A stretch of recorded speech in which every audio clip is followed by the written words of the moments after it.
পেঁয়াজ ভাজার মধ্যে ডিম দিয়ে দিলাম, দুটো ফাটানো,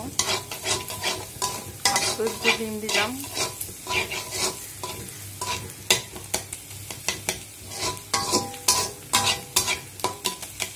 প্রথমে তেলের মধ্যে পেঁয়াজ মরিচ হালকা বাদামি করে ভেজে নিতে হবে, তারপরে ডিম দিলাম। এই নুডলসটা অনেক সহজ, সবাই আপনারা নুডলস রান্না করতে পারেন।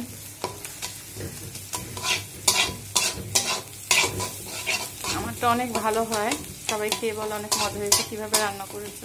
তো একটু সিম্পল রান্না করছি, তারপর ভালো হয়েছে।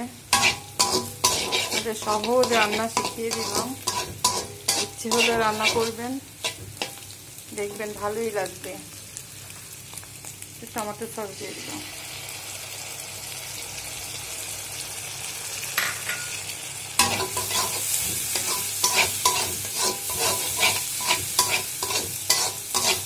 ডিমের ভেঙে টমেটো সস দিয়ে দিলাম, সুন্দর একটা টেস্ট হবে। এখন সিদ্ধ করা নুডলস এর ভিতরে দিয়ে দিলাম।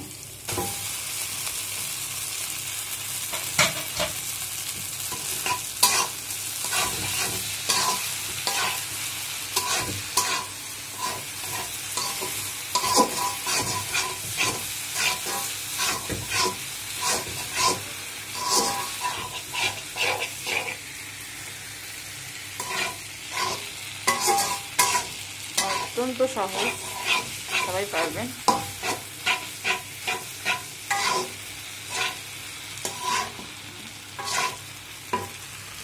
নুডলসের মশলা দিয়ে দিলাম,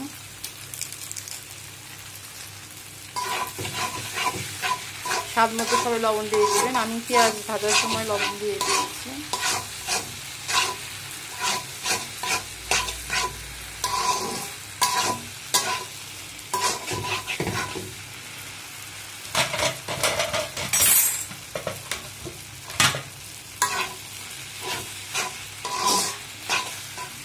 হয়ে গেল মজার নুডলস।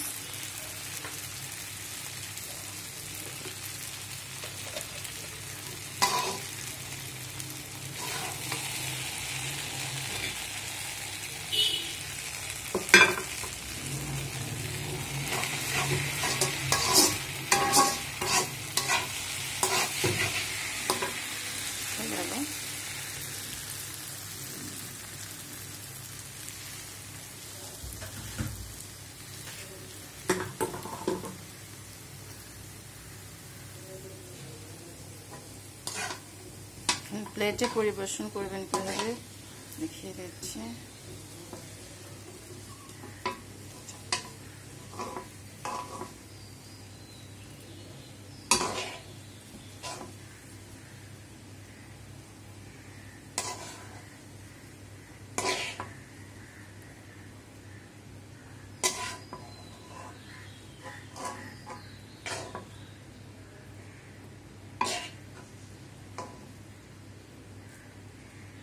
অনেক হয় এই নুডলসটা, 6 জনের সবার হয়ে যাবে, 6 জন পর্যন্ত খেতে পারবেন। আমাদের তো সকালের বিকালে নাস্তায় হয়ে যায়, অনেক পেট ভরে যায় খেলে।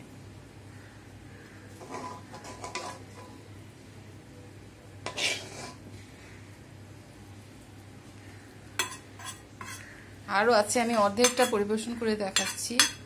পেট ভরেই যাবে এতগুলো নুডলস চলে। মানে পরিবেশন করে দেখাচ্ছি।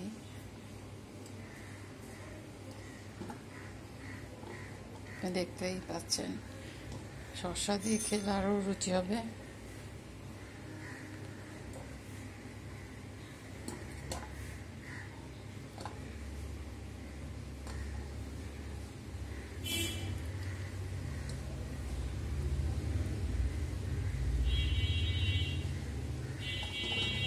হয়ে গেল আমার মজাদার অত্যন্ত সহজ নুডলস।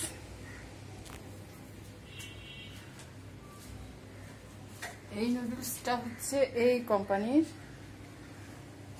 নুডলস এগ মশলা, এই নুডলসটা খুবই মজা, টেস্টি। আপনারা সবাই রান্না করবেন অল্প সময়ে, সবাই অনেক মজা করে তৃপ্তি করে খাবে ইনশাল্লাহ। আল্লাহ হাফেজ।